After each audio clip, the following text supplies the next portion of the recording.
बांधवांनो, एवढ्या तळपत्या उन्हामध्ये आपण ज्यांच्या मार्गदर्शनासाठी आपण इथं बसलेला आहात ते भारतरत्न डॉक्टर बाबासाहेब आंबेडकरांचे रक्ताचेच नाही तर विचाराचे वारसदार, या महाराष्ट्रातील बहुजनांचे वंचितांचे नेते, या देशातील बहुजन समाजाचा असलेला आधारस्तंभ, या ठिकाणी मी आदरणीय श्री सध्या श्री बाळासाहेब आंबेडकर यांना विनंती करतो की यांनी आपण आम्हा सर्व ओबीसी बांधवांना या ठिकाणी मार्गदर्शन करावे।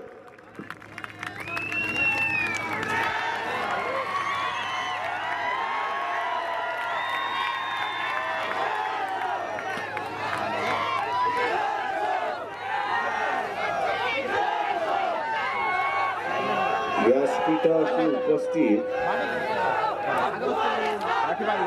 ओबीसी संघटनेचे असणारे अध्यक्ष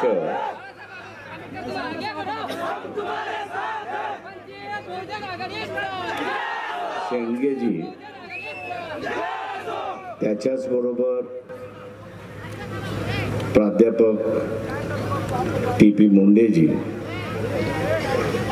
व्यासपीठावरती उपस्थित किसन चव्हाण, आपल्याकडून निघून गेले ते असणारे माजी खासदार महात्मेजी, सर्वांची नावं घेत नाही त्यांनी मला असताना माफ करावं। उपस्थित बंधूंनो आणि भगिनींनो,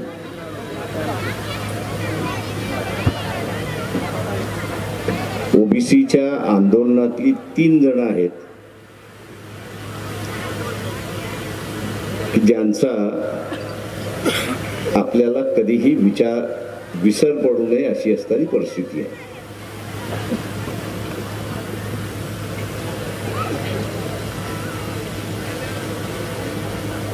ती 3 मंडळी म्हणजे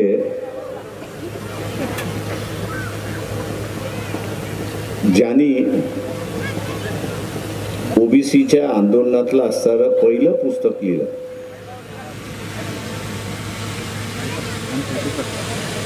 '80च्या दशकामध्ये लिहिलं।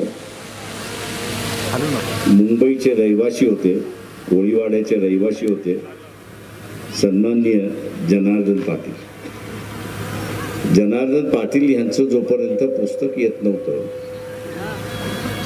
तोपर्यंत समाजाला नेमका ओबीसी काय घटक आहे आणि त्यांच्या पुस्तकाच्या पाठीमागे त्यांनी ओबीसी मध्ये येणारा जो समूह आहे त्याची पहिल्या महाराष्ट्रामध्ये येणारा जो आहे त्याची पहिल्यांदा असणारी यादी त्यांनी प्रसिद्ध केली आणि त्यावेळेस काही प्रमाणात स्पष्टता यायला सुरुवात झाली। नाहीतर हे मंडलचा आयोग, हे ओबीसींचा आयोग नाही, तर हे आदिवासी आणि एससी यांना अधिक आरक्षण पाहिजे आणि त्याचा नाव मंडल आयोग अशा रीतीने प्रचार त्या ठिकाणी झाला होता। ही आम्हाला अडचण सगळ्यांना होत होती आणि ती अडचण असणारं जनार्दन पाटील यांनी असणारं पहिल्यांदा ती लिहिलं। मंडल आयोग जो आहे तो पायावरती उभा केला। मंडल आयोगामधल्या असणाऱ्या ज्या वेगवेगळ्या जमाती आहेत, समाज आहेत, त्यांची नावं उल्लेख केली आणि चॅलेंज केलं की हे ओबीसीचं म्हणणं खरं आहे किंवा खोटं आहे अशा रीतीनेच त्यांनी प्रश्न उपस्थित केला। त्यांच्या ह्या प्रश्नामुळे त्या काळी चर्चा बंद झाली आणि एका बाजूला असणारा जनार्दन पाटील आणि दुसऱ्या बाजूला उत्तर प्रदेशमध्ये नरेंद्र यादव काँग्रेसमधले होते, त्यांनी आंदोलन उभं केलं की मंडलचा आयोग आलेला आहे, तो स्वीकारला गेलेला आहे। त्यावेळेस इंदिरा गांधी ह्या असणाऱ्या पंतप्रधान होत्या 84-85 साली आणि प्रेशर त्यांच्यावरती टाकण्यात आलं की तुम्ही हे मान्य करा।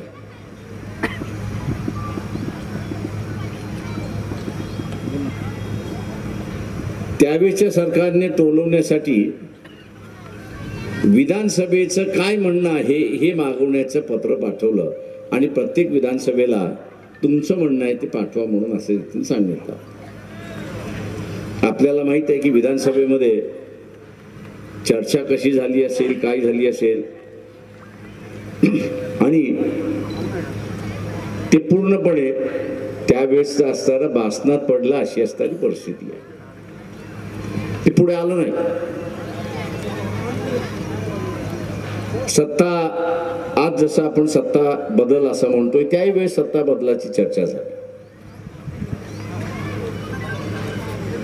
इंदिरा गांधींची असताना हत्या झाली, राजीव गांधी आले, मेजॉरिटीने आले, त्याच्यानंतर सत्ता आली काँग्रेसची आणि त्याला चॅलेंज देऊन म्हणून असताना सगळे विरोधी पक्ष एकत्र आले आणि त्या सगळ्या विरोधी पक्षांचा असताना त्या काळचा असताना नेता जे आहेत हे विश्वनाथ प्रताप सिंग. जेव्हा दुसरं ह्या ओबीसी लढ्यामधलं आम्ही तर लढ्यातच होतो.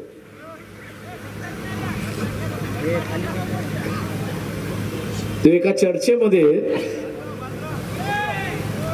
की बोफोर्सच्या प्रश्नाने आपण असणारं सत्तेमध्ये आलो. आता पुन्हा बोफोर्सने आपण काही सत्तेमध्ये येणार नाही आणि पुन्हा बोफोर्समुळे सत्तेमध्ये येणार नाही तर आपल्याला असणारा एक सामाजिक वर्ग आपल्या बरोबर जोडावा लागेल आणि हा सामाजिक वर्ग आपण जोपर्यंत जोडत नाही तोपर्यंत आपली असणारी सत्ता चिरंतन होत नाही अशी परिस्थिती आहे.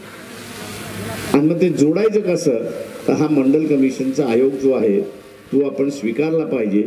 एक नवा सामाजिक आशय आपण ह्या देशाच्या राजकारणामध्ये आणतोय. VP सिंगाने तो असताना मान्य केला आणि त्याचा GR काढला.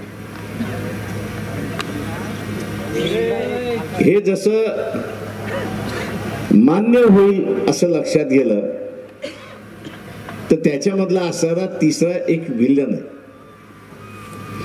आणि त्याचंही नाव आपण असणारा विसरता कामाने दुर्दैवाने त्याच्या आई वडिलांना आजही मी नमन करतो. तो या चळवळीतला बळी असं मी त्या ठिकाणी मानतो.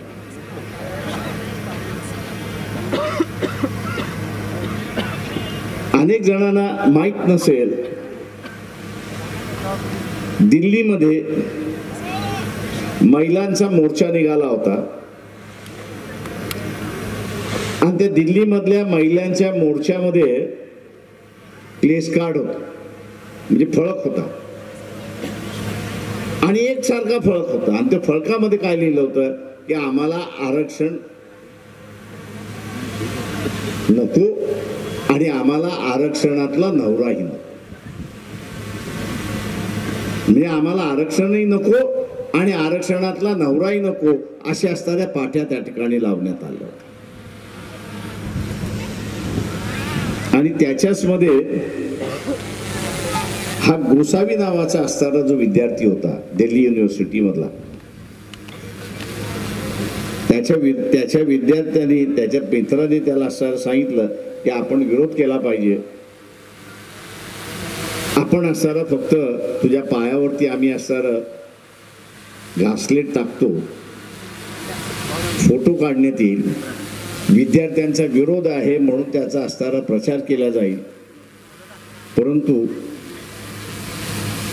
काही जण तिथले असेही होते की माचिसची काडी घेऊन होते.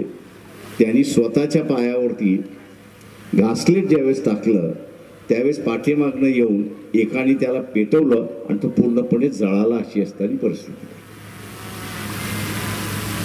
हा इतिहास आहे.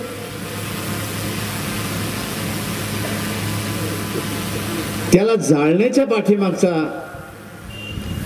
जो भाग होता की देशामध्ये उठाव झाला नाही असं नाही,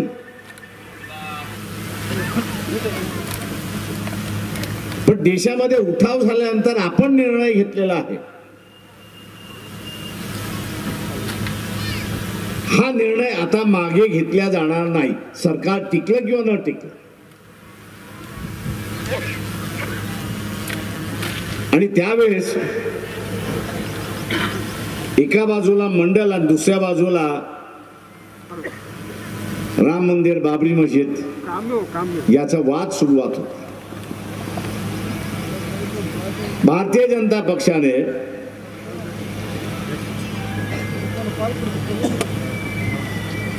मंडलला डायरेक्ट विरोध नाही, अप्रत्यक्षात विरोध, आणि म्हणून मार्च आडवाणीने काढला आणि ते सरकार कोसळलं.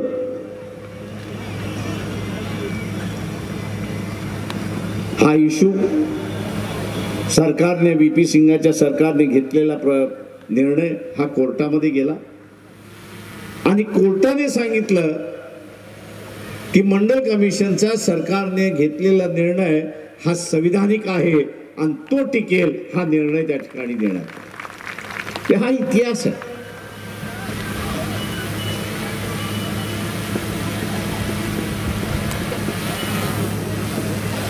आता हा इतिहास त्याच्यामधला आहे. या इतिहासातल्या 2 गोष्टी त्यावेळेसच्या करायच्या राहिल्या होत्या, त्यावेळेस वेळ मिळाला, आणि तो म्हणजे की यादीमध्ये नाव घालणं आणि यादीमध्ये नाव काढणं. जे शेड्यूल कास्ट आणि शेड्यूल ट्राईब यांची जी पद्धत आहे,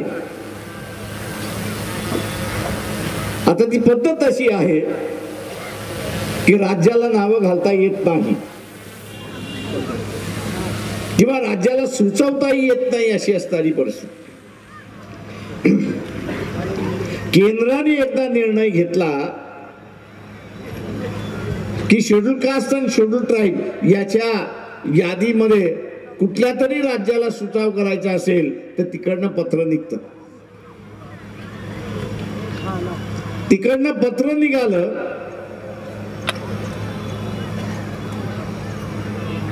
की मग राज्यामध्ये कॅबिनेटची बैठक होते आणि कोणाचं तरी सुचवायचं असेल तर एक कमिटी तयार केल्या जाते कॅबिनेटची. त्या कॅबिनेटचा कमिटीचा रिपोर्ट होतो. तो रिपोर्ट असताना कॅबिनेटमध्ये ठेवला जातो. तो स्वीकारल्यानंतर पुन्हा विधानसभेमध्ये जातो. तो विधानसभेने स्वीकारला मगच तो केंद्राला जातो. तो बदल करून घेतला राहिला होता, पण नंतरच्या कालावधीत तो बदल झाला. आता राज्याला कुठल्याही ओबीसीच्या यादीमध्ये नाव टाकता येणार नाही, हे आपण असणारा लक्षात. त्याला टाकायचं असेल तर पार्लमेंटची शाश्वती त्या ठिकाणी घ्यावी लागते. राज्याचा होता अधिकार तो काढलाय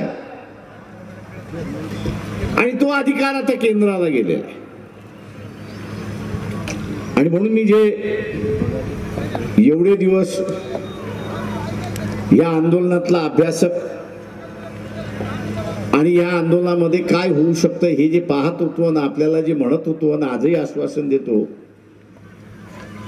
की शासनाला कोणाला जात देता येत नाही.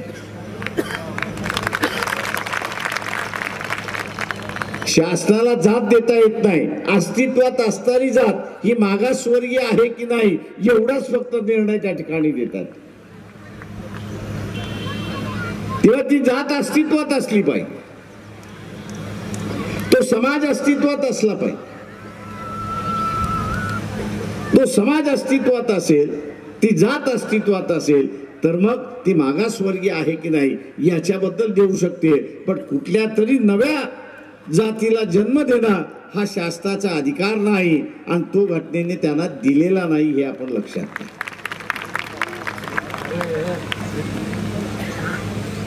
आणि त्यामुळे जरांगे पाटील यांनाही मी असं समजावून सांगितलंय की तुम्ही राजकारणासाठी करणार असाल तर फार चांगलं आहे.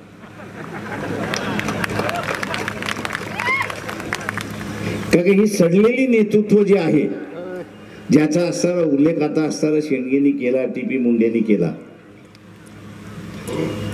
हे सडलेलं जे नेतृत्व आहे हे त्यांच्याही समाजाला असणारा न्याय देत नाही आणि आपल्यालाही असणारा न्याय देत नाही. त्या जरांगे पाटलाच्या निमित्तानं असणारं नवीन नेतृत्व येणार असेल तर त्याला आपण असणारं स्वागत केलं पाहिजे, पण त्याला असणारं सांगितलं पाहिजे, बाबा रे आमच्या ताटामध्ये येऊ नको.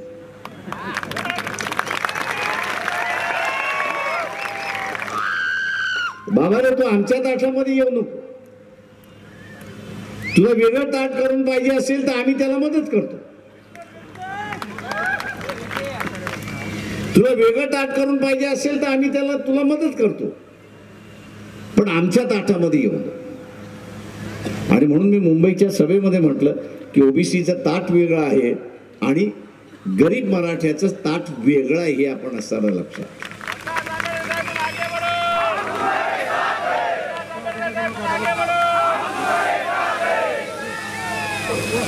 जसं एससी आणि ट्रायबल दोघांनाही आरक्षण, पण ट्रायबलचं आरक्षण ट्रायबलला, एससीचं आरक्षण एससीला. तशाच पद्धतीने ओबीसीचं आरक्षण ओबीसीला, आणि उद्या कदाचित कोर्टाने मान्य केलं की गरीब मराठ्याला आरक्षण हे त्याचं आरक्षण. ही दोन्ही ताटं वेगळी झाली आणि राहिली तर या महाराष्ट्रामध्ये बदल घडू शकतो, हे आपण असताना लक्षात. इथलं राजकीय नेतृत्व जे आहे ते मी चोरांचं नेतृत्व आहे असं म्हणतो. हे चोरांचं नेतृत्व आहे. हे आपल्याला तर लुटतात, पण हे त्याच्याच समाजाला सुद्धा लुटतात, हे लक्षात घ्या. आता जमिनीचा आपण असणारा हिस्सा घेतला तर 2 एकर 3 एकर 4 एकर 5 एकर असा जर वर्ग आपण हा घेतला तर या महाराष्ट्रामध्ये 70% आहे. या महाराष्ट्रामध्ये 70% आहे. पण या 70% समाजवार जर आपण विभागणी केली तर 50% मराठा आहे. म्हणजे लहान शेतकरी, अल्पभूधारक शेतकरी हा मराठा आहे. पण केंद्र शासन हमी भाव देतं, त्या हमी भाव लागू करण्याची यंत्रणा असताना ते लागू करत नाही. आता हमी भाव लागू करायचा असेल तर काय करावं लागेल? या ज्या सगळ्या बाजार समिती आहेत आणि त्या बाजार समितीचे जे डायरेक्टर आहेत त्यांना सारा सांगावं लागेल की जो हमी भाव आहे त्याच्यापेक्षा कमी विकल्या गेलं तर तुम्हाला 5 वर्षाची सजा. भाव कमी गेला तर तुम्ही खरेदी करा ना. बाजार समित्या त्याच्यासाठीच उभ्या केलेल्या आहेत.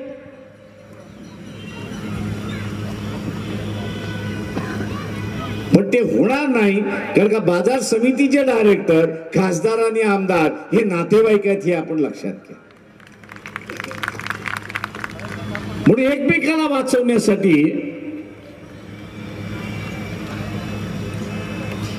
हे मागे पुढे पाहत नाही आणि एक लुटारूंची व्यवस्था ह्या महाराष्ट्रामध्ये उभी झाली.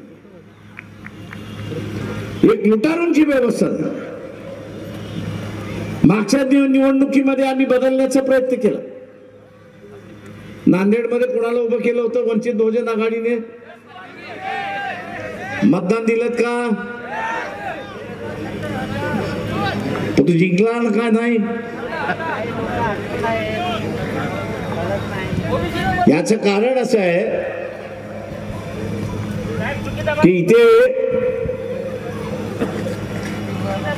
जे शेंडेने सांगितलं की माझी मानसिकता लढण्याची नाहीये,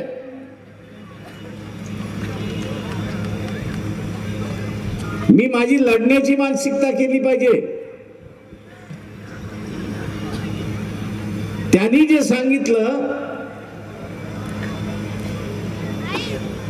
की आरक्षण वाद्याने आरक्षणवाद्यालाच मतदान दिलं पाहिजे. त्यांनी सांगितलं काय, आरक्षणवाद्यांनी आरक्षणवाद्यालाच मतदान दिलं पाहिजे. आपण ते करतो का? भारतीय जनता पक्षाचा अजेंडा काय आहे?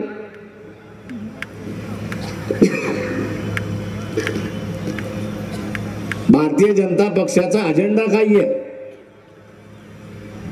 आपण आरक्षण वाचवणं असं म्हणतोय. हे संविधान वाचलं तर आरक्षण वाचेल. हे संविधान वाचलं तर हे आरक्षण वाचेल. हे संविधानच वाचलं नाही तर आरक्षण कुठून वाचणार? आणि म्हणून अधून मधून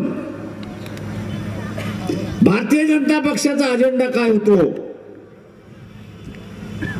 भारतीय जनता पक्षाचा अजेंडा आहे की आम्हाला संविधान बदलायचं आहे. मी दोनदा तीनदा मोहन भागवतांची भेट मागितली पण झाली नाही, दिली नाही. त्या मी त्यांना निमंत्रण देणार होतो की बाई या संविधानाच्या माध्यमातून काय वाईट आहे तेवढं फक्त सांगा.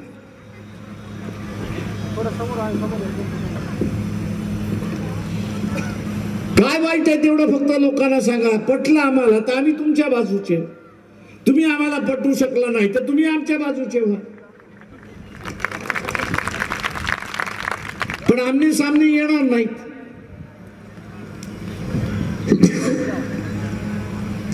आणि आमने सामने काय येणार नाहीत तर त्यांना 12 बलुतेदाराच्या हातामध्ये सत्ता जाता का? नरेंद्र मोदीचा असणारा समाज जो आहे तो आपल्या नांदेडमध्ये आहे का? मी इथे निवडणूक लढवलंय म्हणून मला गावान गाव माहिती आहे. आहे का नरेंद्र मोदीचा माणूस समाज इथे? नाही ना. समजा उद्या बीजेपी जे म्हणते की अध्यक्षही पद्धत आणायची, म्हणजे अमेरिकेसारखी अध्यक्ष पद्धत आणायची की लोकांनीच अध्यक्ष निवडायचा, लोकांनीच अध्यक्ष निवडायचा, असं जर झालं असतं तर नरेंद्र मोदीला आपल्या इथनं मतं मिळाली असती का? हे जे संविधान बदलण्याची जी चर्चा चालली आहे त्याचं मूळ कारण इथला तेली आहे, तांबोळी आहे, कुणबी आहे, लोहार आहे, सोनार आहे, धनगर आहे, मराठा आहे, हुशार आहे, लोकांचा विश्वास संपादन करू शकतो,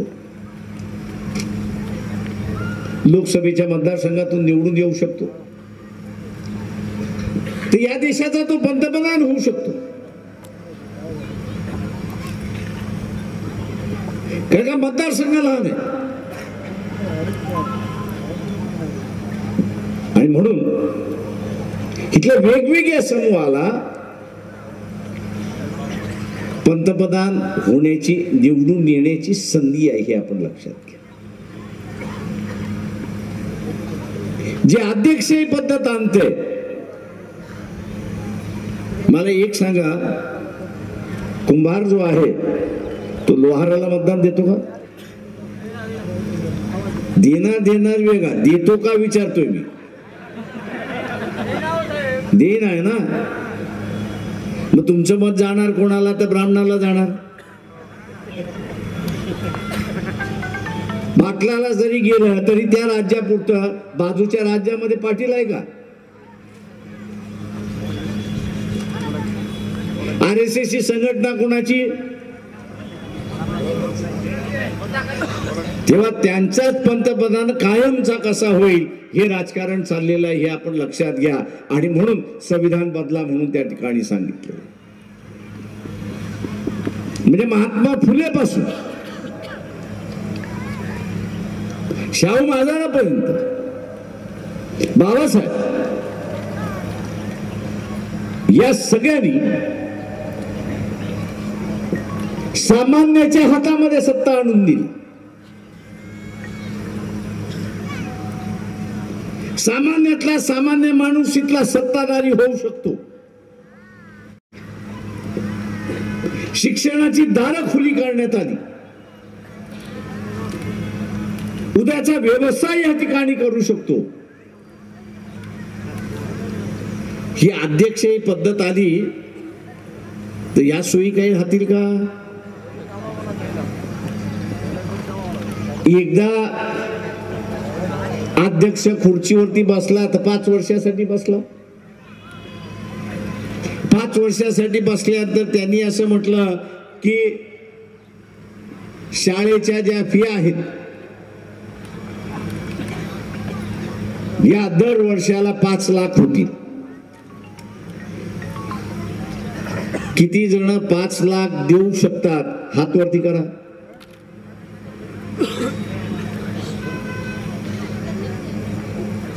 आताच देवेंद्र फडणवीसने सांगितलं की आम्ही 25,000 प्राथमिक शाळा बंद करणार आहोत.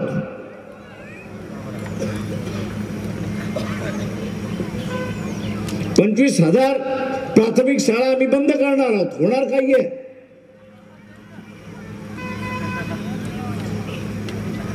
होणार एवढंच आहे की खासगी शाळा सुरुवात होतील आणि त्या खासगी शाळेमध्ये 50,000 60,000 फिया होतील. देऊ शकता का?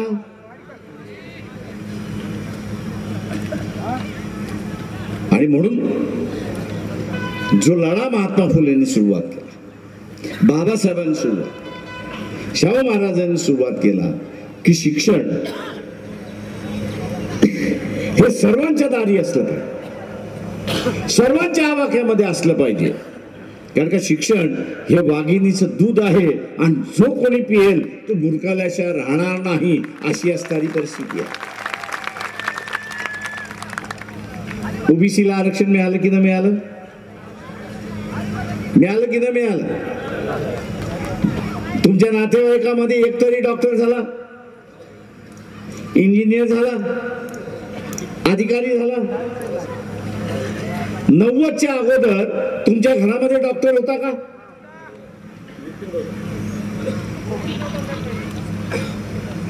आरक्षणामुळे बदल आला.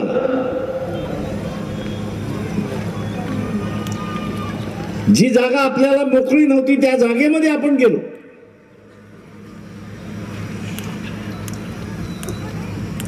सत्ता कशी राबवतात हे आपल्याला कळायला लागलं. निर्णय कसे घेतात हे आपल्याला कळायला लागलं. आणि जसं आपल्याला कळायला लागलं तसं पुन्हा काढून घेण्याच्या नावाने चाललेला.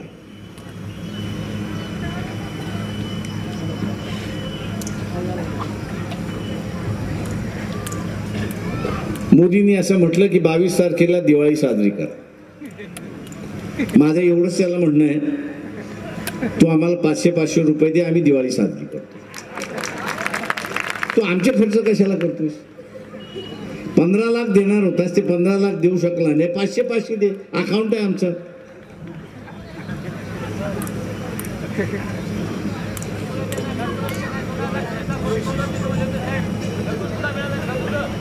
ते घरकुलं तर मिळणार नाहीच, काय का उघड्यावरती तुम्हाला झोपवायचंच आहे.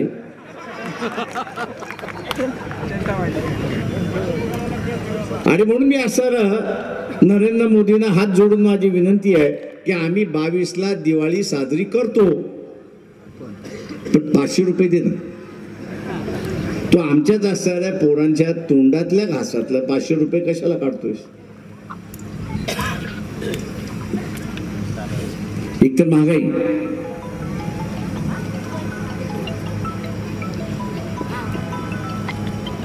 अर्धी जण गावामधली 30च्या आसपास आहेत. वाईट वाटतं की अर्धी जणांची लग्न जमत नाही. काय का सासरा विचारतो नोकरीला आहे का?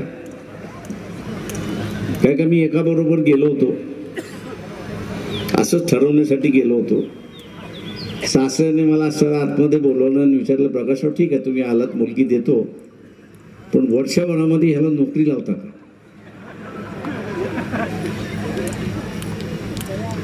आता म्हटलं वर्षभर कालावधी दिलाय त्याच्यात होय म्हण, मी होय म्हणालो. एका पायावरती तयार झाले. तुमच्याकडे आज असताना 10 एकर आहे त्याचा गरज नाही, तुम चपरासी आहात तरी तो द्यायला तयार आहे, अशी असणारी परिस्थिती आहे. म्हणजे ही अवस्था आलेली आहे आणि भयानक व्यवस्था आहे, मी असं मानतो. ज्या वयामध्ये त्यांनी असं एक नवं जीवन सुरुवात केलं पाहिजे, त्या वयामध्ये नवं जीवन सुरुवात करण्याची चर्चा होत नाही. या ठिकाणी दंगली कशा होतील अशी असणारी परिस्थिती आहे. पोलीस खात्यामध्ये मला बरेच मित्र आहेत, त्यांनी मला सांगितलं प्रकाशराव महिनाभर आता तुम्ही फिरू नका. म्हटलं माझं कोणी दुश्मन नाही म्हटलं होतं. ते म्हटले तुमचे दुश्मन कोणी नसेल पण इथे दंगल होण्याची शक्यता.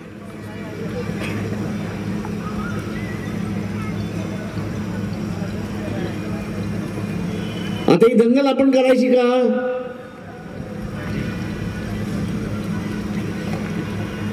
तर आपणच ठरवलं पाहिजे की माझ्या भागामध्ये, माझ्या विभागामध्ये, माझ्या जिल्ह्यामध्ये मी दंगल होऊ देणार नाही. दंगल कशासाठी?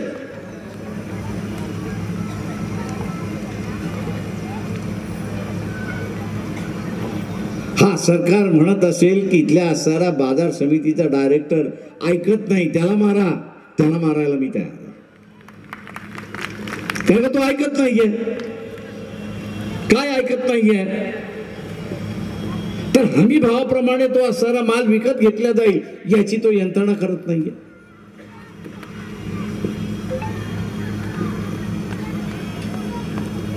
पण नाहक कोणतरी माजलाय, धर्माच्या नावाने माजलाय. आता त्याला आपण धडा शिकवला पाहिजे. असा जो प्रचार चालतो आणि त्याच्यानंतर मग दंगली होतात. एका काँग्रेसवाल्याचा पोरगा बघितलाय का या दंगलीमध्ये? काठी तरी लागलेली बघितली आहे का? बीजेपी वाल्याचा पोरगा बघितलाय का? RSS वाल्याचा पोरगा बघितलाय का? NCPचा पोरगा कोणी बघितलाय का? सामान्य माणसं असतात. आपल्या इथे जे कोणी दंगल करायला येईल असं सांगेल त्याला म्हणा तुझा पहिला पोरगा पुढं कर, आम्ही त्याच्या पाठीमागे उभा राहतो.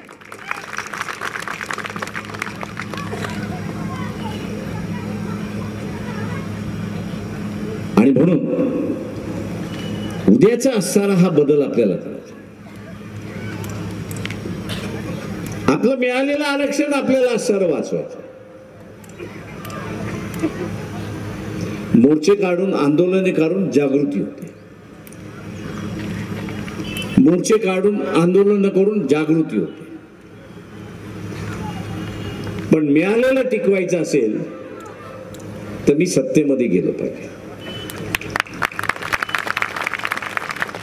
ओबीसीच्या हातामध्ये सत्ता आली पाहिजे.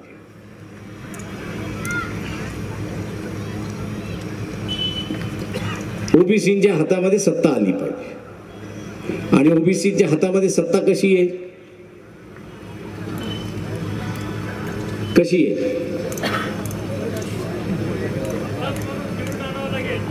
एक तर पहिल्यांदा राजकीय पक्षाने उमेदवार कोण दिलाय तो पहिल्यांदा बघितला. दिलेला उमेदवार हा ओबीसीच्या बाजूने आहे की नाही, ओबीसी आहे की नाही. दुसरं जे बघायचं आहे तो ओबीसीच्या बाजूने आहे आणि ओबीसी आहे की नाही हे बघितलं पाहिजे. आणि तिसरा, आपण या इलेक्शन मध्ये त्याग कसला करायचा आहे? 2 गोष्टींचा आपल्याला असणारा त्याग करायचा. 3 गोष्टी असतात. एक म्हणजे कबाब, दुसरा म्हणजे शबाब आणि तिसरा म्हणजे महात्मा गांधी. म्हणजे महात्मा गांधी, कबाब आणि शबाब या 3 गोष्टींचं वर जे आपण जर केलं तर ज्याच्यासाठी आपण या ठिकाणी जमलेलो आहोत की माझीच सत्ता, ओबीची सत्ता, ते आपण सहज त्या ठिकाणी घेऊ शकतो. मला एक सांगा की ज्याच्याकडून तुम्ही कबाब घेता, शबाब घेता, महात्मा गांधी घेता, इलेक्शन संपल्यानंतर त्याच्या दारावरती तरी जाऊ शकता का? त्याच्या दारावरती तरी जाऊ शकता का? मग आपण एवढे भिकारी आहोत का की आपल्या आयुष्यामध्ये आपण कबाब, शबाब आणि महात्मा गांधी कमवत नाही म्हणून? राजकारणामधली नैतिकता ही सगळ्यात महत्वाची आहे, एवढं लक्षात घ्या.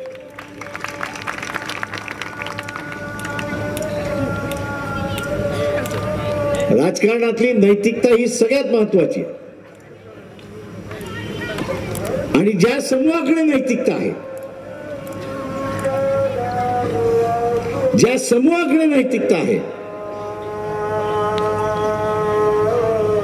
त्या समूहाकडे सत्ता आहे, आपण लक्षात. नैतिकता नसेल तर सत्ता नाही.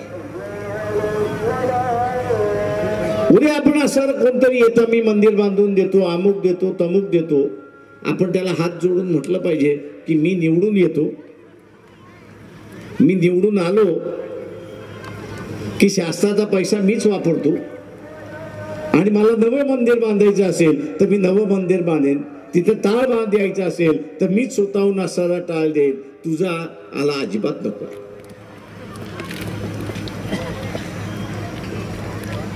आणि म्हणून मित्रो, आज जे आपल्याला दिसते हे कृत्रिम आहे, हे नडवलेलं राजकारण, तरुणांना नडवलेलं राजकारण, शेतकऱ्यांना नडवलेलं राजकारण, आरक्षणाच्या संदर्भातलं नडवलेलं राजकारण आहे. काका, मी नेहमी म्हणत असतो की ह्या देशाची व्यवस्था कशी करायला मागतात आहेत इथला राजकारणी की त्याच्या घराची उंबरठे झिजवणारा समूह त्या ठिकाणी. आणि आपलं राजकारण कसं असलं पाहिजे की या देशातला माणूस हा ताट मांडणे जगला पाहिजे आणि कोणासमोर झुकता कामा नये, ही व्यवस्था आपण त्या ठिकाणी केली पाहिजे. आणि म्हणून ती उभी करताना मी जसं आपल्याला म्हटलं की भारतीय जनता पक्षाचा अजेंडा हा संविधान बदलण्याचा अजेंडा. संविधान बदललं, आरक्षण. त्याच्यामुळे आज आपण असं आरक्षण मराठ्यांबरोबर भांडतो. तुम्ही आमच्या ताटात येऊ नका, पण उद्या हेच संविधान बदललं, उद्या हेच संविधान त्या ठिकाणी बदललं तर आरक्षण राहणार आहे का? आणि म्हणून हे संविधान जे आहे हे संतांच्या विचाराचं संविधान. हे संविधान जे आहे ते महात्मा फुले शाहू महाराज यांच्या विचारांचं असणारं संविधान. आणि म्हणून हे संविधान टिकलं तर आपला अधिकार टिकला. आणि म्हणून हे संविधान टिकवण्यासाठी आपण सगळेजण प्रयत्न कराल हीच अपेक्षा बाळगतो आणि आपली सगळ्यांची रजा घेतो. जय भीम, जय भारत.